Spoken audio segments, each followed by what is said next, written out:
मैंने श्रीमद् भागवत गीता तब तक नहीं पढ़ी थी जब तक मुझे ये ज्ञान नहीं हुआ कि हम सब आत्माएं हैं और ये जिंदगी हम आत्माओं के लिए एक इम्तिहान है। अपने अंदर से अपने सबसे अच्छे रूप को बाहर निकालने का और भागवत गीता इस इम्तिहान को पास करने की एक अहम किताब है।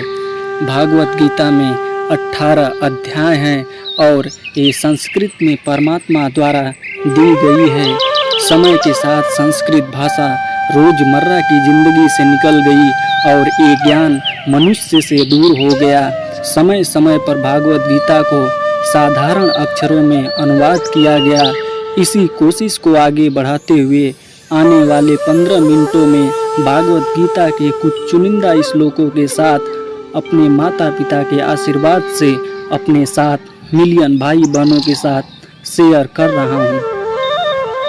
ये ज्ञान परमात्मा ने भगवान श्री कृष्ण के द्वारा सबसे बड़े गृह युद्ध महाभारत की रणभूमि कुरुक्षेत्र के मैदान में अर्जुन को कुछ 5000 साल पहले दिया था। ये वो वक्त था जब धर्म का बार बार उल्लंघन हुआ, परमात्मा का डर मनुष्य से निकल गया। लालच के होड़ में भाई ने भाई को मारने की कोशिश की और यही नहीं, एक ब्याहता औरत को भरी सभा में बड़ों के सामने अपमानित किया गया। इससे पहले कि मनुष्य जाति इस धर्म युग से निकलकर पूर्ण रूप से कलयुग में जाती, युद्ध की रणभूमि में युद्ध से कुछ पहले परमात्मा ने गीता भगवान कृष्ण के द्वारा मनुष्य जाति के कल्याण के लिए दी। परमात्मा भगवत गीता में कहते हैं कि मैं ही हूँ, सबकी शुरुआत हूँ, मैं शुरू से भी पहले था और सब खत्म होने की बाद भी रहूँगा। सब मुझ में हैं और मैं सब में हूँ। जो भी तुम देख सकते हो, सुन सकते हो या चख सकते हो, वो सब मैं हूँ। ये नदियाँ, ग्रहण, झरने, चाँद, सितारे, पहाड़, धरती, आसमान सब मैंने बनाया है। मैंने ही भगवान, शैतान, इंसान बनाया। मैं सर्वव्यापी हूँ, सब में रहता हूँ, सब में मैं हूँ, मैं हूँ, मैं ही हूँ। मैं ही ब्रह्मा बन के सब बनाता हूँ और रुद्रा बन के सब नष्ट कर देता हूँ। मैं ये सृष्टि यूं ही बनाता और तोड़ता रहूँगा ताकि आत्माओं को मुक्ति मिल सके। इस जन्म और मृत्यु से मोक्ष पाने को, हमेशा के लिए परमात्मा के साथ रहने को भगवत गीता कहती है कि इस सबसे बड़ी परीक्षा के लिए परमात्मा ने प्रकृति का निर्माण 5 तत्व हवा, अग्नि, जल, पृथ्वी और ईथर से किया, जिन्हें हम छू के, देख के, चख के, सुन के समझ सकते हैं। पर खुद परमात्मा इन 5 इंद्रियों की समझ से बाहर है। उन्हें आत्मा इन इंद्रियों से नहीं जान सकती। आत्मा 5 इंद्रियों के साथ वैसे ही है जैसे एक लोहे का रोबोट जिसे अपने बनाने वाले का कोई पता नहीं। अर्जुन को भी परमात्मा का विराट रूप देखने के लिए भगवान कृष्ण ने दिव्य नेत्र दिए। भगवत गीता समझाती है कि आत्मा अजन्मी है, इसे कोई मार नहीं सकता, कोई जला नहीं सकता, कोई डुबा नहीं सकता, कोई काट नहीं सकता। लेकिन आत्मा को परमात्मा के साथ हमेशा रहने के लिए परीक्षा रूपी इस जीवन में बैठना ही पड़ेगा। इस परीक्षा के लिए परमात्मा से बिछुड़ के आत्मा को पृथ्वी पर किसी न किसी रूप में जन्म लेना पड़ता है और 88 करोड़ योनियों को जीने और भोगने के बाद एक आत्मा को मनुष्य का शरीर और दिमाग मिलता है। इस सबसे बड़ी मर्यादाओं की परीक्षा में बैठने के लिए और मनुष्य को इस बड़ी परीक्षा के दौरान तरह तरह की अच्छी और बुरी भावनाओं के चक्रव्यूह में अपने ही भाई बहन या मित्रों के साथ डाला जाता है, जिसमें हर आत्मा को अपने अंदर के तामसिक और राजसिक अवगुणों को निकलकर सात्विक जीवन में प्रवेश करने के मौके मिलते हैं। हमारे तामसिक गुण वो हैं जो हमारे शरीर के अंदर हीन भावना पैदा करके हमें खुद को उदास और नुकसान पहुंचाते हैं और हमारे राजसिक गुण हमें ईर्ष्यालु और लोभी बना के दूसरों के प्रति नुकसान पहुंचाते हैं। इस परीक्षा के दौरान हर आत्मा को तामसिक और राजसिक गुणों को खत्म करके अपने सात्विक गुणों से परिचित होना पड़ेगा। सात्विक गुण वे हैं जो आत्मा को अपने आसपास की हर चीज से जोड़ें और उन्हें प्यार करना सिखा दें। परीक्षा के दौरान हर आत्मा को जीवन के चारों स्तंभ धर्म, अर्थ, काम और मोक्ष का ज्ञान पाकर ही मुक्ति मिलती है। यही वो द्वार हैं जिन्हें समझकर ही आत्मा परमात्मा को समझ सकती है। पहला द्वार धर्म का है और शेर इसका प्रतीक है। धर्म वही है जो गीता में लिखा हुआ है, वेदों में लिखा हुआ है। धर्म वही है जो धारण किया हुआ है, जिसे आपका दिल मानता है। जैसे झूठ नहीं बोलना, चोरी नहीं करना, भगवान का निरादर नहीं करना, दूसरों को नुकसान नहीं देना, यही सब धर्म है। और हर आत्मा को अपने जीवन काल में हर समय धर्म का पालन करना होगा और उसकी रक्षा करनी होगी।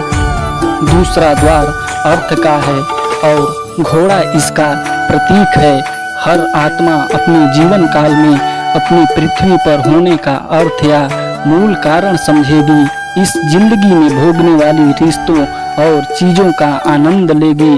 अच्छा बेटा या अच्छी बेटी, अच्छा भाई या अच्छा बहन, अच्छा पति या अच्छी पत्नी बनके हर दुनियावी रिश्ते पर खरी उतरेगी और इस परीक्षा को पास करेगी। तीसरा द्वार काम का है। भागवत गीता समझाती है कि हर मनुष्य के अंदर काम, क्रोध, लोभ, मोच, अहंकार और ईर्ष्या जैसी 6 भावनाएं हमें अपने व दूसरों के प्रति नुकसान पहुंचा सकती हैं। इन भावनाओं को मनुष्य को अपने नियंत्रण में रखना चाहिए, क्योंकि इनके बहाव में किया हुआ कोई भी काम हमारे जीवन भर की परेशानी का कारण बन सकता है और एक आत्मा संतोष और सादगी से इन भावनाओं पर हमेशा के लिए विजय पा सकती है। चौथा स्तंभ मोक्ष का है और हाथी इसका प्रतीक है। इस परीक्षा रूपी जीवन में हर मनुष्य हर समय कुछ इच्छाएं रखता है। कुछ इच्छाएं एक ही जीवन में समाप्त हो जाती हैं और कुछ अधूरी रह जाती हैं और उनको पूरा करने के आत्मा को वापस पृथ्वी पर आना पड़ता है। भगवत गीता समझाती है कि हमारी इच्छाएं ही मूल कारण है हमारे पृथ्वी पर वापस आने का, और हम कोई भी इच्छा ना रखें तो हम जीवन और मृत्यु से मुक्त हो सकते हैं। ये द्वार माफी का भी है। जिन्होंने आपके साथ बुरा किया उनको माफ करके और जिनसे आपने बुरा किया उनसे माफी मांग के मुक्ति पाई जा सकती है। जब तक आत्माएं इन चारों दरवाजों धर्म, अर्थ, काम और मोक्ष को समझ नहीं लेती, तब तक मनुष्य को बार बार वापस धरती पर आना पड़ेगा। परीक्षा का समय खत्म होते ही आत्मा शरीर व अन्य वस्तुओं का त्याग कर देती है।